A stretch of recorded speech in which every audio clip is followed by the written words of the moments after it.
I get hundreds of DMs every single day, whether it's on IG, whether it's on Twitter, of people inquiring about stuff, business opportunities, ventures, funding, just wanting to talk, meeting up. So many DMs. And I only have a small fraction of the followers that most people do, especially knowing that there's massively prominent entrepreneurs or people that you might want to get into the room with that have a big wall of noise every single day that you have to get through. That is everybody else. So how do you network with millionaires? How do you position yourself in a situation that millionaires want to hang out with you? Not that you're just there in the room. You don't want to be the guy that knows the guy, right? You don't want to be the guy that knows this person or, oh, your homies, or one day you went to a party and this person was there. No, if you can't ring somebody up and that person can wire you 100 racks without a signature, then they're not your homie, like they're not your people. How do you network with millionaires? How do you network with ultra successful individuals and put yourself in a situation where you can do that? Because it's possible, guys. It's extremely possible. That's how all these smart kids that come from Ivy League schools get funded in their startups. Do you think that funding comes from nowhere? No, it comes from people that trust these individuals. There's trust that's instilled. What's that trust? What's that process? An extremely important part to consider is the academic side, which, as much as I shit on university, if you have a Harvard degree, you have access to a plethora of alumni that'll give you access to a potential job a lot faster than if you weren't part of that university, because you have that common ground. I know I shit on university, but if you are in an Ivy League school, that is a big dub. Regardless of it being valuable or not, that alone I think will be ROI positive, right? So let's say I go to Harvard, I spend $200K, whether I learn something or not, I think I can maximize the word Harvard on my resume for more than $200K in my lifetime. So that's how I would evaluate that. Now, would I evaluate it over a 3-4 year lifespan commitment of giving up that time? No, but I could maximize it by networking, leveling up. The whole point is, you kind of have this side of the perspective. On the other side of the coin, if you want to network with millionaires and you don't have an environmental setup that kind of gives you a layup of prestige, you have to be able to provide value. Providing value in the marketplace is how you get paid. Providing value to an individual is how you build relationships. Because all business is a multiplication of what? The individual interaction.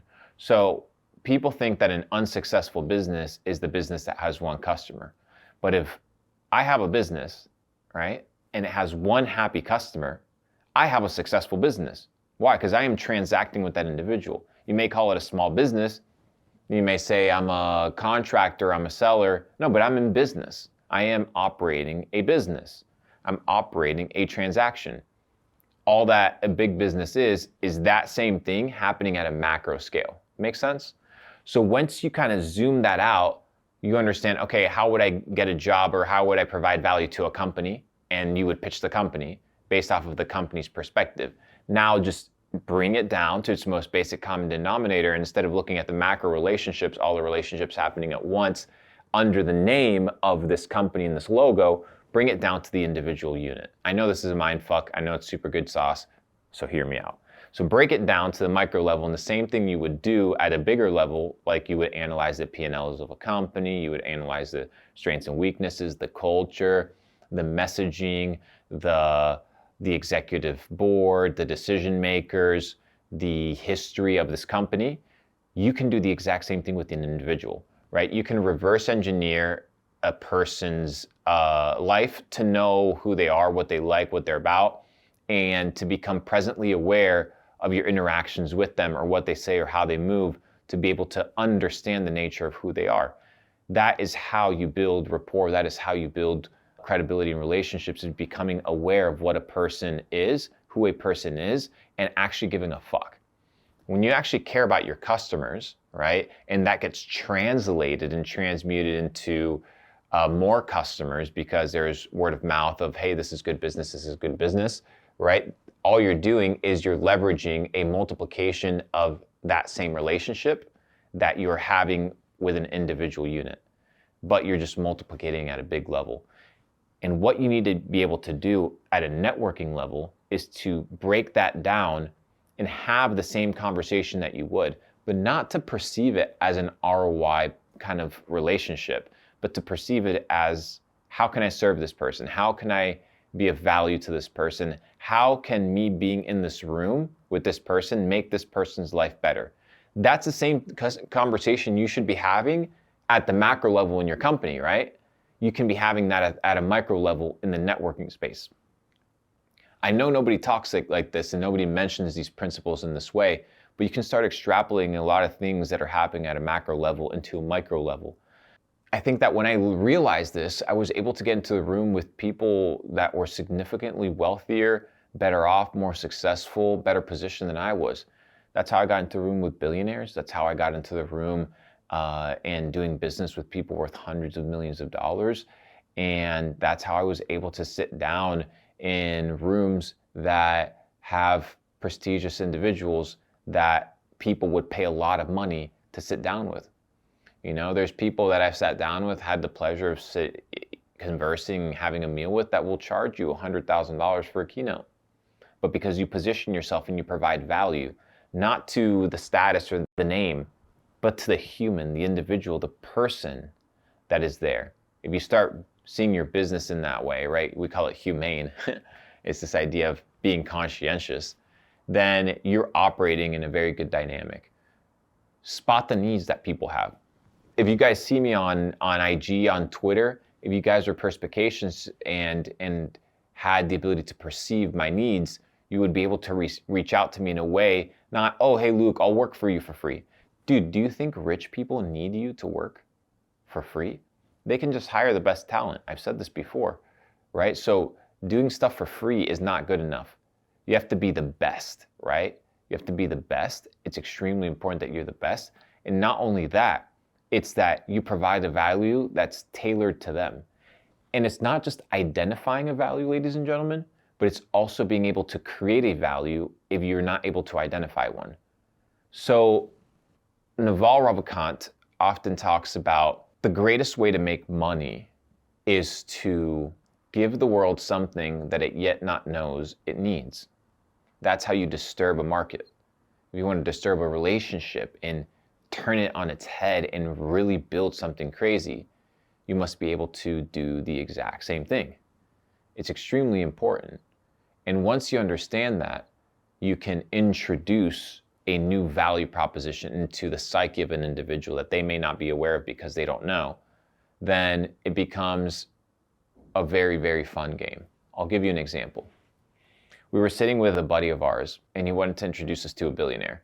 We started conversing about money, whatever, it was nonchalant, conversations about business, conversations about, I think we were talking about shipping lines that were taking place in India and China, shipping routes, just boring business conversation. And, you know, as we were about to leave, it was nothing eventful. There was no, oh, hey, let's meet up again. But then we started talking about health. And then Nate was there, and we started talking about Mr. Belmar, for those that don't know him. And we started talking about biohacking and being able to increase lifespan longevity and the amount of years that you live. And that the billionaire's face just lit up, and he's like, bro, let's meet up tomorrow for dinner, and let's talk about lifespan longevity. Like, I'm super curious about this stuff. So we're able to identify what actually matters to this guy. He doesn't give a fuck about the money. He doesn't care about business, shipping, freight lines, all this stuff he has to deal with when he wakes up in the morning. The dude wants to figure out, how can I enjoy more years of my life with all the bullshit hard work that I've already put in to make all this money? How do I get to enjoy it more? Oh, well, this dude can tell me and show me how to increase my lifespan, or I'm curious enough to sit down and listen to this guy because clearly he may know what he's talking about because he's shredded or he's fit or he's flexible, right? Because on to the next video, perception is key, right? So the clues that you leave in the environment that you set up is extremely important for networking, but we'll get to perception is key on the next video. You need to be in a situation like we were in, that you're a jack of all trades in a way that you can provide value to people and get into the room. So we set up dinner, and now we're just talking, right? And now we talk on a regular basis, we communicate, we send workout videos, we've gotten together, we've worked out, we've had a couple meals, and that's how you build relationships, right? You build relationships when you can provide value. Not every relationship needs to be fucking transactional. not every value point needs to be a business value point. And when you understand that, that's when things get really, really fun. That's when things become beyond business. And that's how I think you build a good business.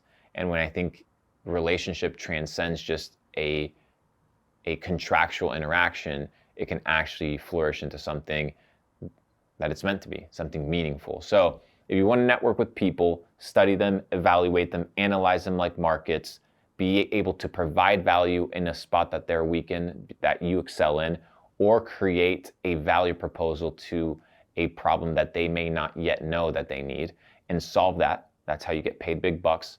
And make sure that you treat at a macro level, right, the interactions that are taking place in business, be able to dissect that at a micro level to interact with the individual unit.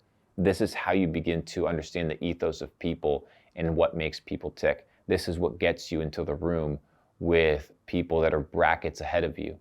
So now let's talk about how perception is key, because the question is, now if you can provide value and get into the room, what happens next?